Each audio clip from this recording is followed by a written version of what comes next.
maintenant, je vais me tourner vers les greniers d'abondance. Vous êtes deux. Alors, et oui, prenez la zapette. Alors, les greniers d'abondance. Eh bien, vous allez nous dire ce que c'est. Hein. Mais je vais quand même présenter nos deux interlocutrices. Anne-Cécile Britt, levez la main, c'est elle. Membre des greniers d'abondance et ingénieure en alimentation durable, chez UNESCO Alimentation du Monde. Elle est animatrice et coordinatrice des systèmes alimentaires territorialisés à la Fédération régionale CIVAM Bretagne. Elle a notamment réalisé des travaux au sein de l'INRA, et on ajoute un E à l'INRA maintenant, hein, comme environnement, sur les caractéristiques des flux d'approvisionnement alimentaire dans les villes et les enjeux associés de la résilience et de la voilà. Vous l'avez dit mieux que moi. Voilà. Et à ma gauche, à sa droite, Agnès de Leforterie, membre des greniers d'abondance et ingénieure en agrodéveloppement. Elle évolue actuellement comme consultante en filière agricole durable. Ses travaux visent à évaluer dans quelle mesure l'agriculture de proximité peut être un moyen pour connecter ville et agriculture, ce dont on rêve en permanence, mais ce n'est pas facile. Mais aussi, dans ce contexte, quels moyens peuvent être mis en œuvre pour relier ces deux mondes. Eh bien, écoutez, on va vous écouter passionnément. Attention, vous êtes deux et vous n'avez que 15 minutes pour deux. Merci pour cette présentation. Bonsoir à toutes et à tous. Donc du coup, nous allons vous présenter donc, les greniers d'abondance. Les greniers d'abondance, en fait, c'est une association qui a été fondée en 2018, qui comporte aujourd'hui une grosse centaine d'adhérents.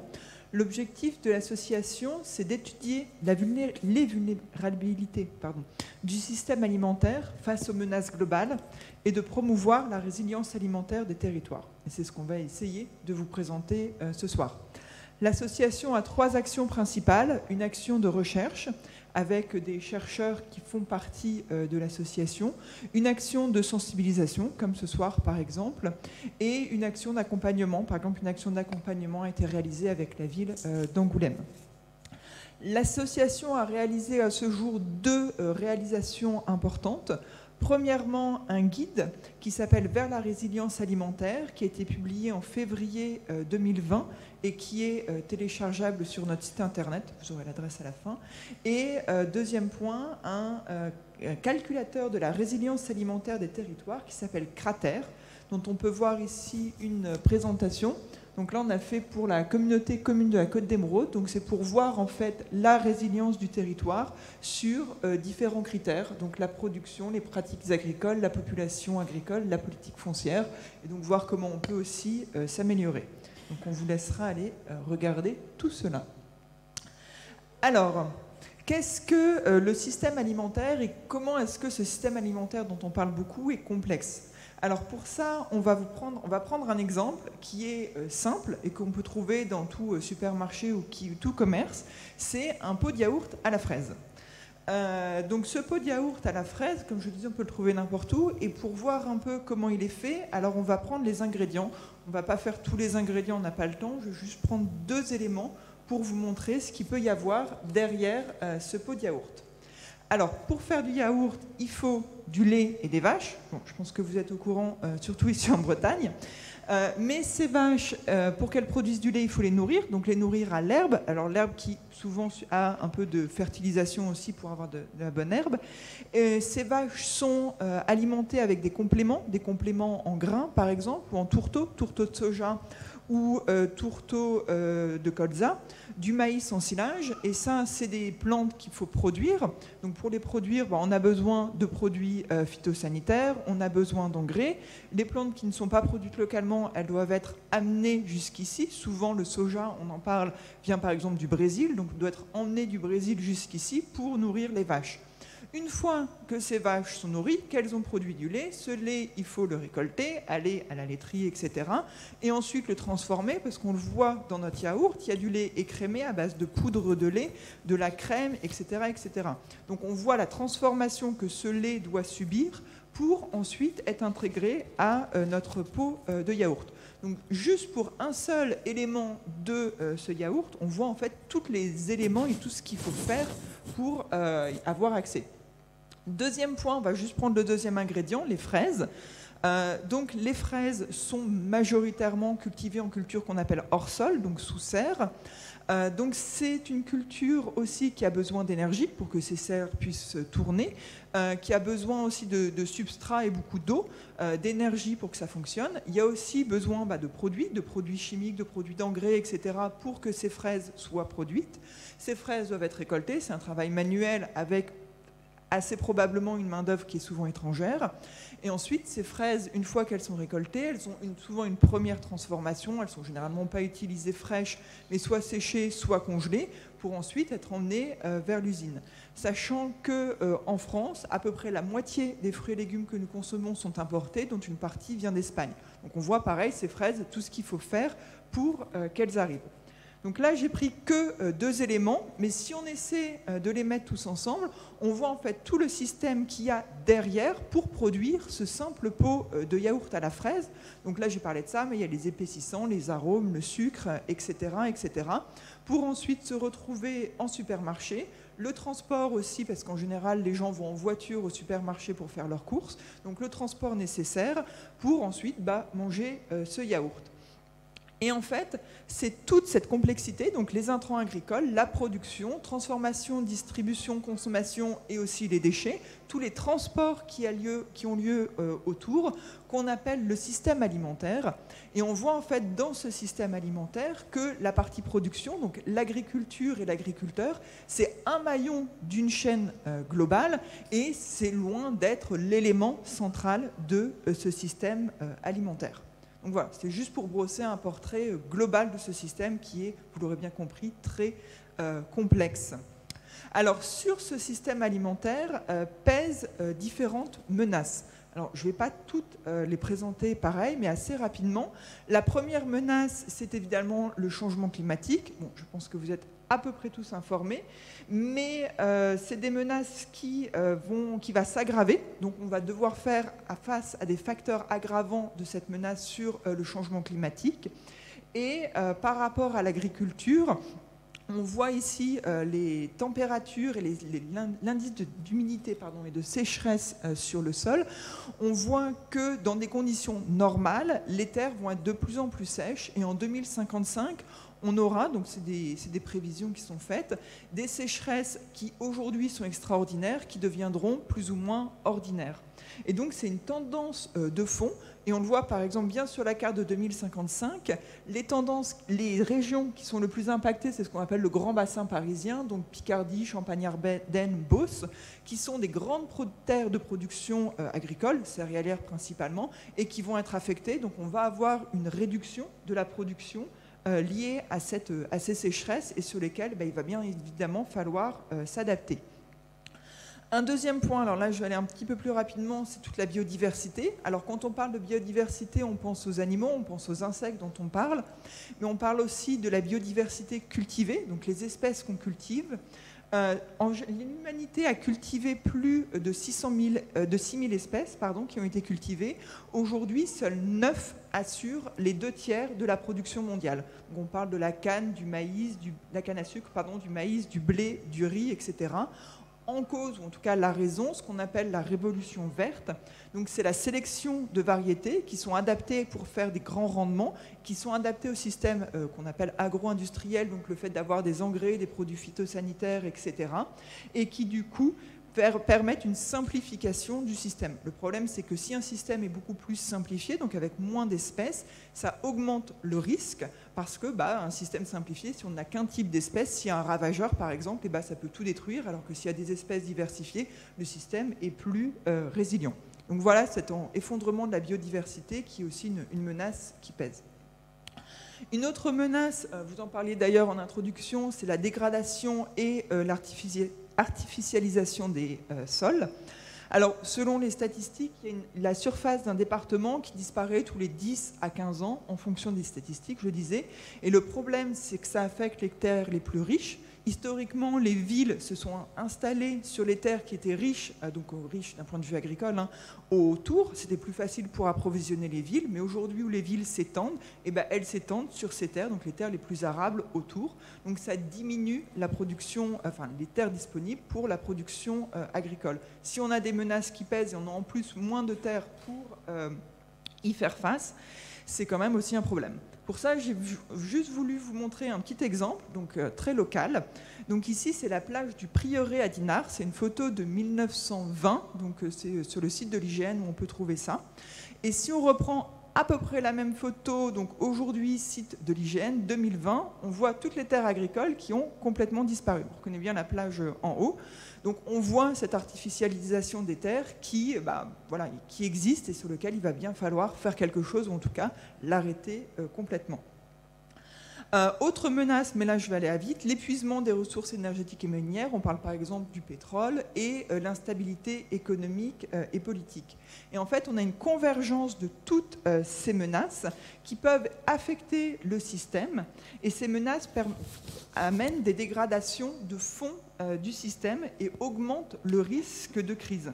Et en fait, les conditions qui ont permis au système agro-industriel de perdurer, d'exister aujourd'hui ne sont plus garanties. Et en plus, elles participent à l'aggravation de ces menaces. Et donc, il est nécessaire de transformer en profondeur notre système alimentaire et d'en renforcer la résilience. Et donc, c'est là où je prends la suite. C'est ça. Donc nous, avec l'association des greniers d'abondance, on propose, donc, pour faire face à ces multiples menaces, de les rendre plus résilients. Et donc pour commencer, je vous propose de définir la notion de la résilience qu'on a abordée déjà, parce que c'est un terme qui est de plus en plus utilisé et c'est important donc de poser des définitions aux choses.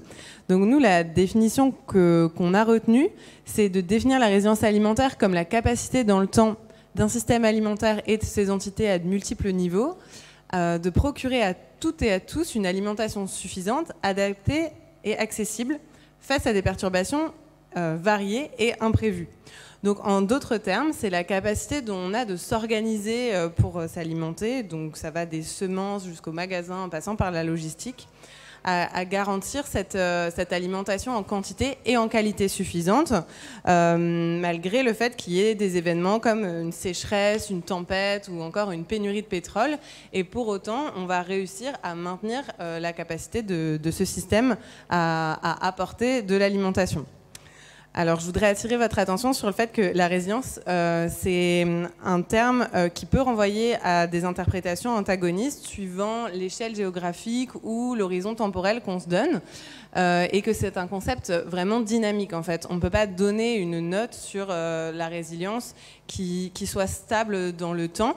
Nous, on essaye avec Cratère, par exemple, de pouvoir évaluer différents paramètres et de les suivre dans le temps. Mais cette résilience, elle est dynamique et en plus, elle n'est pas la même suivant le choc auquel on va être confronté. On peut très bien s'adapter à certains chocs et avoir beaucoup de difficultés à s'adapter à d'autres. Donc bien avoir en tête que ce système, il est dynamique et que nous, on cherche à renforcer la résilience en se basant sur différents critères, mais pas à avoir une résilience absolue qui est un concept qui n'existe pas. Et en plus, il faut ajouter que la résilience, c'est pas suffisant pour définir et décrire un système alimentaire qui soit souhaitable. Parce que la résilience, elle n'intègre pas de concepts comme l'éthique, comme les questions de démocratie alimentaire ou d'accessibilité à toutes et à tous dans la démocratie alimentaire, en tout cas. Donc on peut facilement imaginer des systèmes qui soient très résilients et socialement défaillants, comme les bidonvilles, par exemple, qu'on peut considérer comme très résilients. Et c'est pour ça que nous, dans la définition qu'on retient ici, on a vraiment voulu accentuer cette notion d'accessibilité et ne pas la laisser de côté, parce que si on considère la résilience uniquement, on trouve qu'il manque quelque chose d'important pour définir des systèmes alimentaires qui soient souhaitables. Et donc, grâce à ce concept, on pourra faire en sorte que nos systèmes alimentaires s'adaptent mieux aux chocs. Et il ne faut pas oublier qu'ils doivent être également transformés en profondeur pour ne plus être eux-mêmes à l'origine des problèmes auxquels ils sont confrontés aujourd'hui, comme par exemple la pollution des sols ou la pollution de l'eau. Donc il y a une nécessité aussi de les transformer en profondeur, et le fait de travailler sur la résilience alimentaire, ça ne doit pas faire oublier ce principe important. Donc à partir de ces constats, nous, ce qu'on a voulu proposer, c'est des pistes d'action pour les collectivités et pour les citoyens. Et donc pourquoi on a souhaité proposer ces solutions à des collectivités, c'est parce qu'on considère qu'elles ont un rôle crucial et que les outils qui sont à leur disposition ne sont pas toujours assez bien connus. Même si effectivement, comme on l'a dit tout à l'heure, il y a un enjeu à agir à tous les niveaux, mais en tout cas, nous on trouvait que ce maillon local, il n'était pas toujours en capacité de s'approprier les notions, tous les éléments en fait à sa disposition.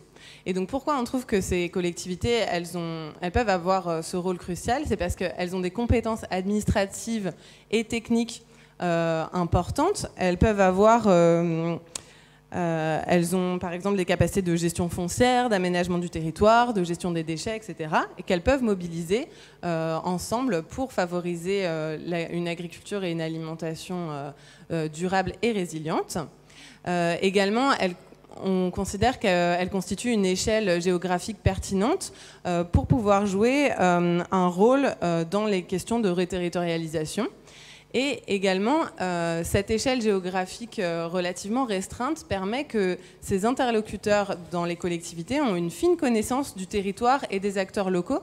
Et donc, elles peuvent jouer un rôle de chef d'orchestre en permettant de mettre en réseau en fait, tous les acteurs du territoire. Et donc, ces collectivités, elles peuvent mettre en œuvre différentes voies de résilience qu'on a présentées dans notre guide. Donc, Agnès vous a présenté tout à l'heure. Et donc, vous pouvez retrouver ici sur le schéma du système alimentaire. Donc, je ne vais pas détailler, bien sûr, les 11 voies de résilience ici. Si ça vous intéresse, on vous invite à consulter nos travaux. Et je précise également que ces voies de résilience, elles ne sont pas exhaustives. C'est vraiment des propositions, en tout cas, qu'on a faites pour outiller, pour vraiment mettre en avant tout ce qui peut être utilisé par les collectivités. Et du coup, je voulais vous présenter une des voies de résilience qui me paraît vraiment intéressante ici, c'est la simplifier et raccourcir la logistique et l'achat alimentaire. Et donc, je vais aller vite parce qu'on a bientôt plus de temps. Et donc, pourquoi ça pose problème aujourd'hui, la logistique? On en a un petit peu parlé tout à l'heure. C'est parce qu'aujourd'hui, toute notre logistique, que ce soit pour la production alimentaire ou pour l'achat par le consommateur, repose énormément sur le domaine routier et donc sur le pétrole, sur un achat d'énergie fossile à bas coût. Et donc aujourd'hui, on a à peu près 30 000 semi-remorques par jour qui parcourent la France pour répartir les marchandises, pour gérer nos flux alimentaires. Et de l'autre côté de la chaîne, on a à peu près 90% des achats alimentaires des consommateurs qui se font en voiture, puisque c'est un système qui a été pensé pour le tout routier, en fait, avec, vous voyez, des parkings immenses pour accueillir toutes ces voitures. Et donc, on propose, nous, face à ces problématiques-là, différentes solutions.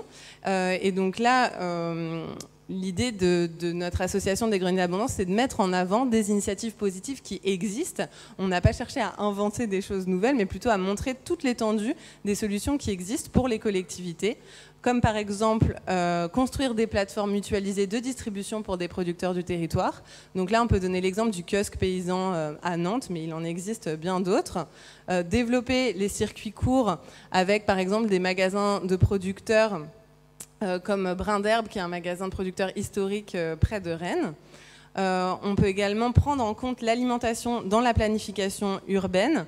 Et donc là, on va aller favoriser l'accès aux habitants à pied ou avec des mobilités douces et ne plus poursuivre cet étalement urbain qui fait qu'on est obligé de se déplacer en voiture. Et on peut également développer des solutions logistiques du dernier kilomètre pour vraiment s'adapter au mieux au centre-ville pour les livraisons, pour optimiser ces livraisons. Voilà, j'ai essayé de finir rapidement pour... Vous avez été très rapide, mais vous avez dépassé le temps imparti quand même. Oui. Mais ce n'est pas grave. Bah, du coup, j'ai fini vite. Un petit peu d'applaudissements, non, pas du tout? Ah bah oui, quand même. Les questions. Ah, en voilà une ici.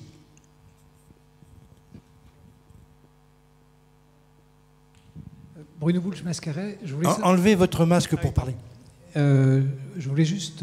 Est-ce que vous pourriez revenir sur le slide précédent, sur la planification urbaine? Ouais. Donc je comprends bien le circuit court et la planification, favoriser les espaces de vente de proximité. Voilà, comment ça fonctionne concrètement? Oui. Alors j'ai essayé d'aller vite, mais du coup, en fait, ça fait partie. Et l'autre à côté là.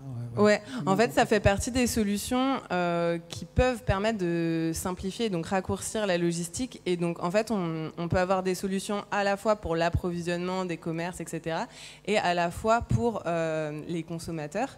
Et donc, en fait, les deux du bas vont de pair.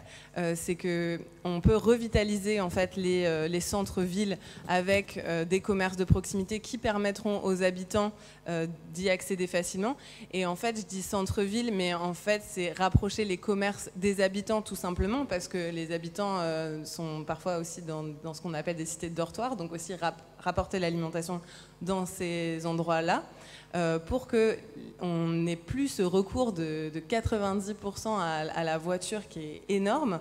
Et dans le cas d'une crise pétrolière, ben voilà, comment on fait pour accéder à cette alimentation. Et l'autre jambe qui va avec, ben, c'est aussi de pouvoir livrer ces endroits.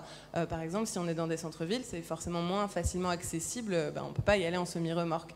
Et donc d'aller massifier l'approvisionnement de ces commerces grâce à des plateformes voilà, qui vont permettre en fait à chaque maillon de diminuer le besoin en pétrole. Et cela, il y a l'émergence de nouveaux prestataires en fait, qui sont locaux, qui assurent ce service de logistique, c'est ça? Oui, voilà, ça peut être l'émergence de nouveaux prestataires et ça peut être coordonné par les collectivités. Là, la photo, en l'occurrence, elle est faite à Bordeaux, où ils ont utilisé, en fait, ils ont créé une plateforme de massification, enfin une petite plateforme de massification pour les commerces du centre-ville. Donc ça ne massifie pas uniquement des produits alimentaires d'ailleurs, et ils ont utilisé en fait le tramway pour pouvoir livrer les magasins. Là, c'était en l'occurrence pendant une situation où ils étaient en travaux, mais ça peut s'imaginer complètement dans plein de situations différentes, en fait, d'avoir cette zone de massification un peu à côté du centre-ville pour pouvoir livrer les commerces.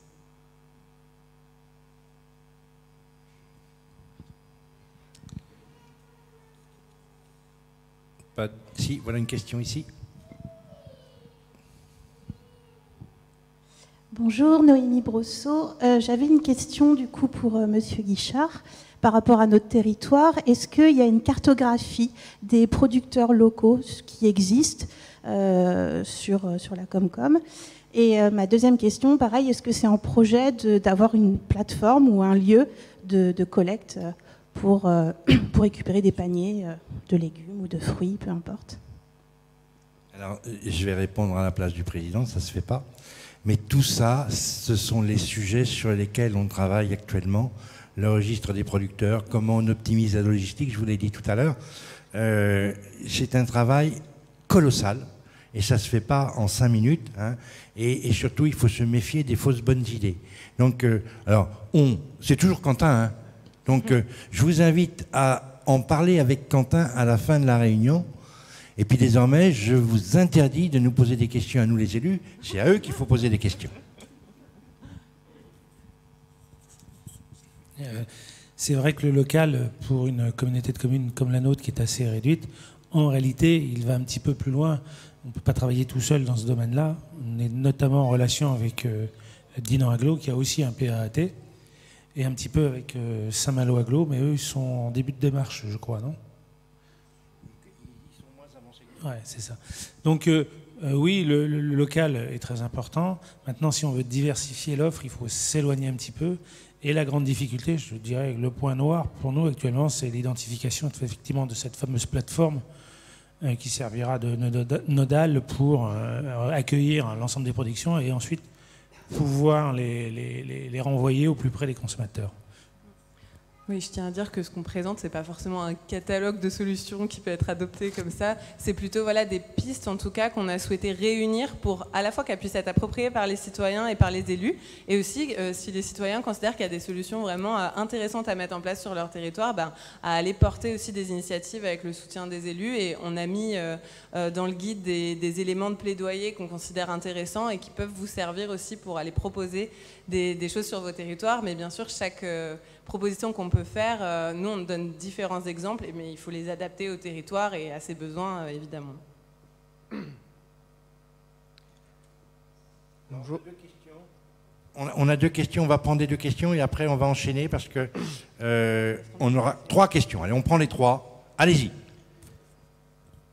Bonsoir, Onsové. J'interviens parce que je suis sur un projet de transformation alimentaire justement lié à l'agriculture directement. On parle aujourd'hui de reterritorialisation. Ouais, voilà, c'est ça. Notre alimentation. Les enjeux sont donc liés à la production, à la transformation, à la vente, et on parle très peu de la transformation des produits agricoles. Est-ce qu'aujourd'hui il y a des initiatives en cours? Est-ce qu'il y a une dynamique, en tout cas sur le territoire, à ces sujets-là, enfin, sur ces sujets-là? Je ne peux pas répondre pour la dynamique sur le territoire, donc je vais passer la main pour ça. Mais par contre, c'est vraiment intéressant que vous ayez souligné ça. Là, j'ai choisi de parler logistique parce que c'est souvent un oublié aussi, mais la transformation aussi, et qui est vraiment un maillon essentiel dont on parle finalement assez peu et qui est vraiment utile pour aller reterritorialiser l'alimentation, pour offrir des débouchés et ramener la valeur ajoutée aussi sur le territoire et offrir des débouchés aux agriculteurs. Et donc c'est vraiment intéressant d'avoir le soutien des collectivités dans ces démarches-là, aussi pour approvisionner la restauration collective d'ailleurs, parce que si on ne peut pas transformer sur le territoire, on ne peut pas toujours approvisionner de manière qualitative cette restauration collective avec les demandes qu'elle peut avoir. Donc voilà, c'est un maillon à pas négliger et voilà, qu'on n'a pas présenté là en détail, mais où on propose différentes pistes également. Et en tout cas, ça diminue bien sûr la dépendance du territoire à d'autres si on n'a pas besoin de faire la transformation ailleurs. Mais comme je le disais, cette question de valeur ajoutée, elle est également très importante pour le territoire. Et alors, est-ce que vous avez une liste de tout ce qui se fait sur le territoire? Alors, simplement, alors je vais vous dire, on y travaille, vous allez dire, mais il travaille tout le temps. Simplement, je vais vous signaler qu'on a visité avec le président, parce qu'on était dans un autre cadre qui était le bocage, on a visité un producteur de viande bovine bio qui est à Ploubalay, ou à Beaussais-sur-Mer, qui est le fournisseur de nos cantines. Il s'appelle Michel Guérin, on ne fait pas de pub plus que ça. Simplement, il nous expliquait que pour abattre une bête, il était obligé d'aller à Saint-Hilaire-du-Harcouët. On a supprimé tous les outils locaux.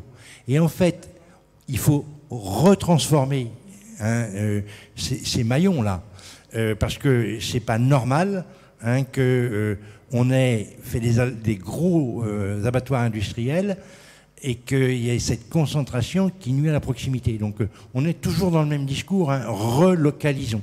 Alors, on pourrait en reparler, on a quelques propositions, on a surtout des producteurs qui sont prêts à jouer le jeu. Et puis là, on retourne vraiment sur du David contre Goliath un petit peu parce qu'on a des très grosses unités de transformation et donc les producteurs, ils peuvent pas, ils n'ont pas leur mot à dire en fait sur ce qui va se passer. Donc on perd à nouveau le contrôle avec ces très grosses unités de transformation. Et donc on a eu une concentration des acteurs de la transformation et de la distribution. Et aujourd'hui, l'enjeu, c'est de remettre de la transformation à petite échelle dans nos territoires qui puissent s'adapter aux produits aussi qui sont sur le territoire. Et ouais, je pense que ça, c'est pas normal de voir des situations comme ça, mais on a laissé un peu couler. Il y a le public, de manière générale, s'est désengagé des questions autour des systèmes agricoles et alimentaires en laissant la main aux acteurs privés. Aujourd'hui, d'ailleurs, ces cartes-là d'ateliers de transformation devraient pouvoir y accéder facilement, mais c'est pas le cas parce que c'est à la main d'acteurs privés. Et donc, on a besoin de faire toute une collecte d'informations. Et donc, c'est ce désengagement aujourd'hui qu'il faut faire un peu marche arrière pour retrouver un équilibre, en tout cas. Oui, bonsoir. Moi, j'avais une simple question, c'est concernant la globalité. J'ai compris la résilience, mais jusqu'à présent, vous nous avez parlé vraiment de l'alimentation. Et dans notre territoire, nous, on est près de la mer, et vous n'avez pas parlé des produits de la mer. Et je trouve que les produits de la mer sont intéressants dans notre région par leur développement et les possibilités du futur. Il y a l'empiètement sur les territoires par les habitations, et dans la mer, il y a l'empiètement dans la mer par des installations maintenant et futures, des mouvements pour ces gisements de poissons et de besoins de la population aussi. Donc, quelle est votre part dans l'action que vous menez sur les produits de la mer? Alors, bonne question. Je vous remercie. Alors, du guide ou pas? Oui, alors c'est une bonne question. Ça n'a pas été traité dans la version 1 du guide. Et en fait, il y a une version 2 qui va sortir début 2022, donc début de l'année prochaine, sur laquelle les ressources halieutiques vont être traitées. Donc c'est une question qui, pour le moment, on est en train d'étudier, enfin, en tout cas de rechercher un peu par rapport à ça, pour aussi prendre en compte ces ressources. Voilà. Une dernière question avant de passer à Lisiane Jarnot. Oui, je vous remercie pour vos interventions. Et j'avais en fait une question. J'habite Saint-Lunaire, donc je suis très intéressée sur tout ce qui se passe sur notre territoire. Aujourd'hui, arriver à bien manger, c'est quelque chose d'effectivement qui n'est pas si simple que ça. C'est-à-dire que ça coûte cher. Et je pense aux concitoyens qui sont les plus pauvres, pour lesquels le supermarché reste quand même le réflexe, avec des plats qui ne coûtent pas grand-chose mais qui ne sont pas très bons pour leur santé. Quelle prise en compte dans toutes vos démarches, qui sont vertueuses, pour permettre à ces personnes à petits moyens de pouvoir se nourrir? Alors, quelqu'un a parlé de l'éducation, bien évidemment, je pense que ça passe par là aussi, parce que malheureusement, quand on est dans la pauvreté, on a un mode de consommation particulier. Et comment vous avez imaginé qu'on puisse arriver à être dans quelque chose de partagé pour qu'on accède tous à une alimentation saine? Merci. Alors, pour reprendre l'exemple que j'ai cité ici, sur les questions de logistique, par exemple, pour juste citer un rapide exemple, quand on parle de développer les circuits courts, certains disent ah oui, on a une image de plus cher, par exemple, ce qui n'est pas forcément le cas. Après, on peut bien sûr faire des études comparatives de prix, et il y a des cas où c'est plus cher et d'autres non. Dans les exemples qu'on souhaite mettre en avant, il y a par exemple l'initiative qui s'appelle VRAC, vers un réseau d'achat en commun, qui s'est implantée à Rennes depuis pas longtemps, mais qui est une association qui est originaire de Lyon et qui va proposer un groupement d'achat dans des quartiers de plus forte précarité de produits en vrac de qualité pour les habitants et les habitantes. Et là, on va aller développer le circuit court et le rapprochement donc, avec les producteurs et les productrices, tout en permettant un achat à des prix tout à fait raisonnables et de manière générale en dessous du prix des supermarchés, puisqu'on réduit à la fois les intermédiaires et les emballages. Et on est sur une alimentation de qualité. Donc voilà, il existe des initiatives qui permettent à la fois d'aller traiter des problématiques en lien avec la logistique et l'achat alimentaire, mais tout en prenant en compte cette dimension sociale de l'alimentation qu'il est indispensable de prendre en compte.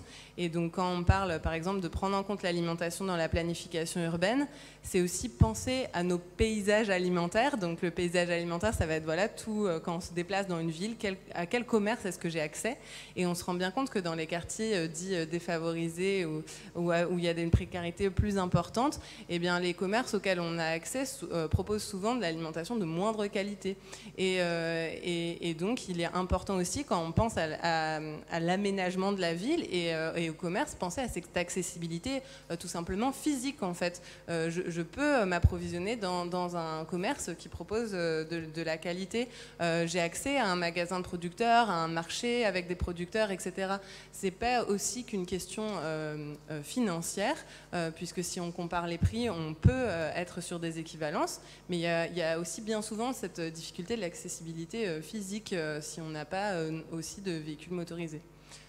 Donc voilà, on réfléchit un peu de toutes ces manières-là pour juste citer quelques exemples, mais bien sûr c'est une question beaucoup plus vaste à poursuivre.